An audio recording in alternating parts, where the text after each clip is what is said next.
now I'm going to introduce you to directional derivatives. So the formula for that is given by this, and I'm just going to spend some time to randomly explain bits and pieces of this formula. Over time I will show you how you can get to this formula. I will take you step by step to get to this formula, but for the time being I'm just going to randomly explain bits and pieces of this formula.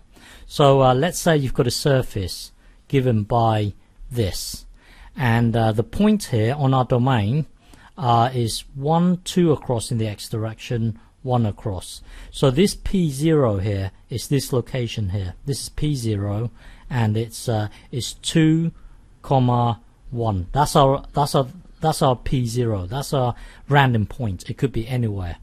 And if you draw a vertical line straight up, it will hit the surface right here. And this is our surface here. So it will hit the surface right here.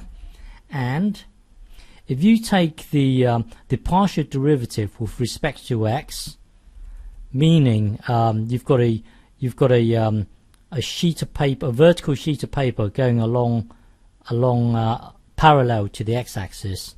So that would be, hang on. So imagine a vertical sheet of paper. So imagine your vertical sheet of paper looking something like this. Looking something like this. Imagine your vertical sheet of paper looking something like this, and then it intersects the vertical sheet of paper intersects the surface right here. So it will look like this. So that's our partial derivative with respect to x. And then if you look at this, partial derivative with respect to y would mean this. Would mean you going parallel to the y-axis at our point P0. So that would be you having a vertical sheet of paper looking something like this. Looking something like this. So straight up, bear with me. So this is our vertical sheet of paper here. That's a vertical sheet of paper. Where the vertical sheet of paper intersects with the surface, it will look something like this. So so this is this thing here is really this bit here, and this thing here is this thing here, evaluated at whatever point we're talking about. So we could be anywhere, it doesn't matter where we start. So P0 is right here, and then I will explain this later. The idea behind a directional derivative is that you can work in any direction. So let's say you've got a vector in this direction. That's you expressing the vector. I will explain this later on. But you could work with any unit vector, so you can go in any direction you want. It doesn't matter which direction you want to go in. But this thing here allows you to work out the gradient no matter which direction you're working in. So this u thing here is your unit vector. I will explain this later. It's connected to this. So the idea here is that it doesn't matter which unit vector you work in and which direction you're going in. Let's just say we were going in this direction. So the idea behind this thing here is you having a plane, a vertical sheet of paper in this direction, and then hang on. So you having a vertical sheet of paper straight up, and you having a vertical sheet of paper right there straight up. So this is our vertical sheet of paper. Where the vertical sheet of paper intersects with the surface, let's just say it intersects right here. So this is our vertical sheet of paper. Remember, this is our unit vector of length 1. So this point here, the tip will hit the surface right here. So you can see there's a triangle here, a right angle triangle here, and this is our DF, and the DS. Hang on. This thing here is really our DF. We are talking about the change in the height, and DS is the distance. Is this distance here? This DS here. DS is a distance along your path. So this is our DS here.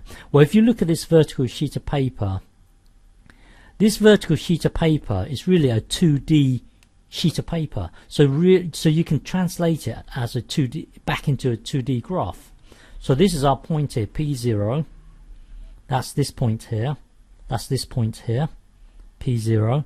And then now you're here. You're working in 3D, but now you're working in 2D. So really, if you want to know the gradient, which is df by ds, this is like in 2D now. We are now working in 2D. So you can take the limit as s tends to 0. So by translating a 3D scenario, if you look at this sheet of paper, it is now a 2D scenario. So you can translate it to a 2D scenario. Once you're in a 2D scenario, you can work out df by ds, which was what we're after all along.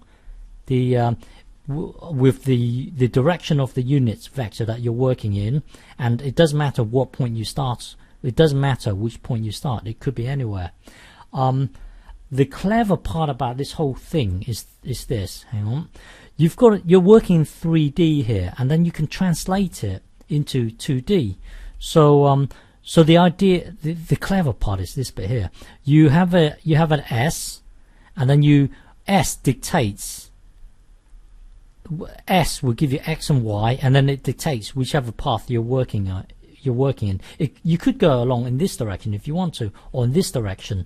But by using our parametric equation technique, we can use one variable that can dictate the path of which our particle will travel in. So the particle travels like this, in a straight line, in whichever line you want. So that's our X and Y location, and then from X and Y, you put it into a function, and then that will then give us f.